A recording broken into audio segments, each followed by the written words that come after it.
आज आपको पता है पूरी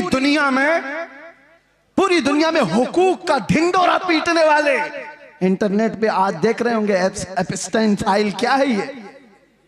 क्या है ये सब दुनिया के जालिम चेहरों की छुपी हुई। आज जो ताना देते हो कि ये बरेलवी, इस तरह के बरेलवियों की बात ही वो है जो सहाबा की बात, साहबी रसूल की बात कर रहा हूं। साहबी रसूल कहते हैं मैं चांद भी देख रहा था, हुजूर का चेहरा भी देख रहा था। बार बार इधर उधर करने के बाद मैंने पूछा दिल से, बता हुस्न वाला ज्यादा कौन है? तो उनकी जुबान से जो जुमले निकले, शायर कहता है अपनी तर्जुमानी करते हुए, अरे चांद से तशबीह देना ये भी क्या इंसाफ है? चांद से तशबीह देना ये भी क्या इंसाफ है? चांद में तो दाग है, हुजूर का चेहरा साफ है। चांद में तो दाग है, हुजूर का चेहरा साफ है। ये सहाबा का अकीदा था, ये सहाबा का मामूल था। वो हुस्न वाला अगर किसी को मानते तो मेरे आका को। अब आखिरी आज से दिल पर हाथ रख करके बताओ, तुम्हारा ये ईमान है, तुम्हारा ये यकीन है, तुम्हारा ये मानना है कि इस कायनात में सबसे ज्यादा हुस्न वाला चेहरा मेरे आका का था? सब मानते हो? ईमान है सबका, यकीन है सबका, हुजूर का चेहरा सबसे हसीन था। तो फिर अपने चेहरे पर भी हाथ रख करके देखो, उस हुस्न वाले की पैरवी क्यों नहीं किया? दुनिया किसी एक्टर को देख करके ये समझती है कि ये बहुत अच्छा लग रहा है, हैंडसम लग रहा है, उसकी तरह मैं भी बनूं। और जबकि तुम कह रहे हो मदीने वाले से ज्यादा हसीन कोई था ही नहीं।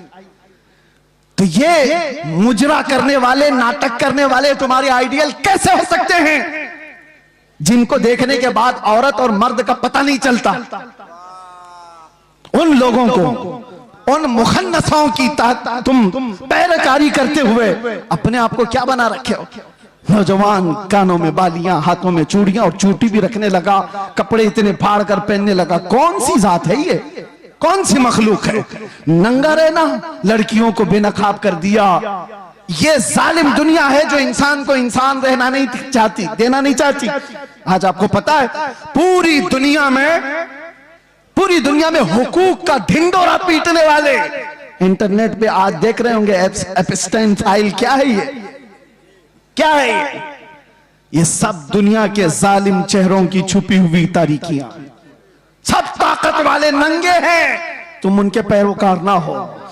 ये सब बड़े बड़े कुर्सियों पर बैठे हुए अंदर के रेपिस्ट हैं, अंदर के जिनाकार हैं, और ये दुनिया को सबक पढ़ाते हैं अमन का, ये दुनिया को सबक पढ़ाते हैं अखलाक का।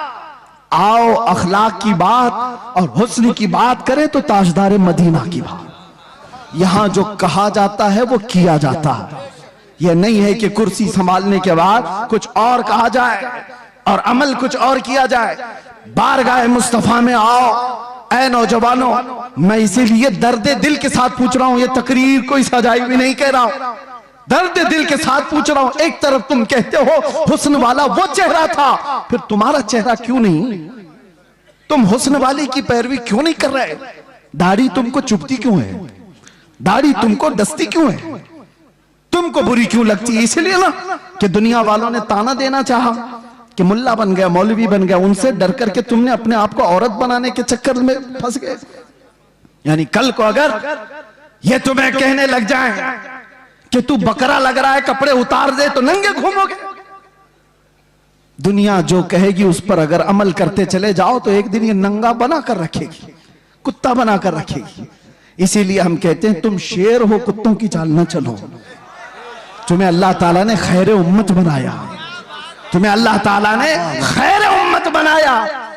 देखना है तो मुजरा करने वाले, नाटक करने वालों को ना देखो। हमारे नौजवान का कोई आइडियल हो सकता है तो खालिद बिन वलीद है, हमारे नौजवानों का आइडियल हो सकता है तो सलाहुद्दीन अय्यूबी। आप उनको देखो, अरे जीने में मजा कुछ और आ जाए, जीने में मजा कुछ और आ जाए। आप अरे गैरे नथु खेरे बुज़दिलों के वाकयात पढ़ोगे तो वैसे बीमार हो जाओगे। रसूलुल्लाह के जानिसारों की तारीख पढ़ो, अरे फिर हर दर्द भूल जाओगे, हर तकलीफ आसान हो जाएगी। इसीलिए हम कहते हैं सहाबा की बात ये थी। आज जैसे कफील साहब ही कह रहे थे, हजरत फिर आप वैसे बोलने लग गए, थोड़ा सा संभल के बोलिए। क्योंकि घुमा फिरा के हमारी तकरीर में कहीं ना कहीं कुत्ता आ ही जाता है।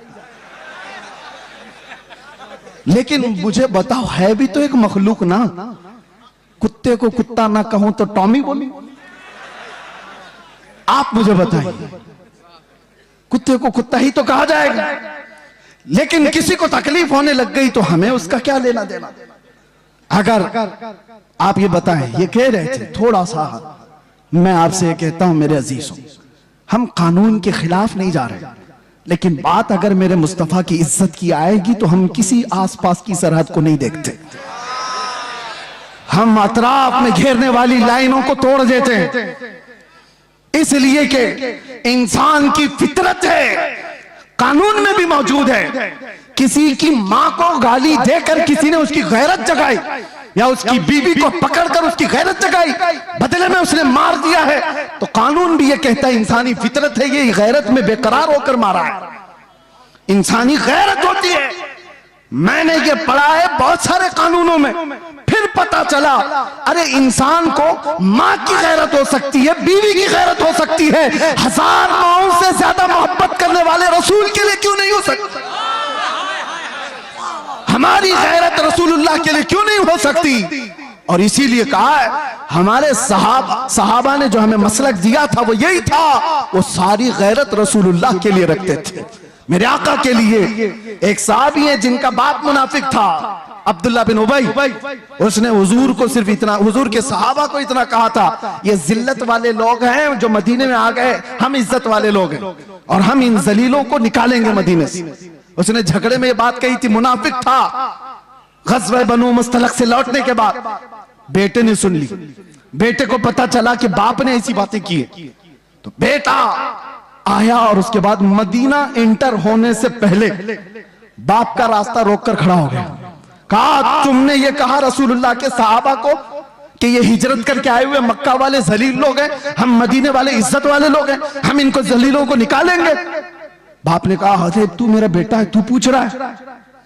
हाँ पूछूंगा, इसलिए कि अब तू मेरे बाप की मंजिल पर नहीं, गुस्ताखे सहाबा की मंजिल पे, रसूलुल्लाह के जानिसारों की गुस्ताखी। कहा रास्ता छोड़ दे। बेटे ने कहा कसम रब्बे जुल जलाल की, उस वक्त तक तुझे मैं मदीने में दाखिल होने नहीं दूंगा जब तक तू अलल ऐलान ये नहीं कहेगा कि मैं जलील हूं, रसूलुल्लाह के सहाबा इज्जत वाले। उस सहाबी ने जब तक उसे बाप को मदीने आने नहीं दिया, जब तक उसने ये नहीं कहा चलो रास्ता छोड़ दो, मैं जलील हूं, रसूलुल्लाह के सहाबा इज्जत वाले। हाँ ये सारे पिलपिले एक दिन बोलेंगे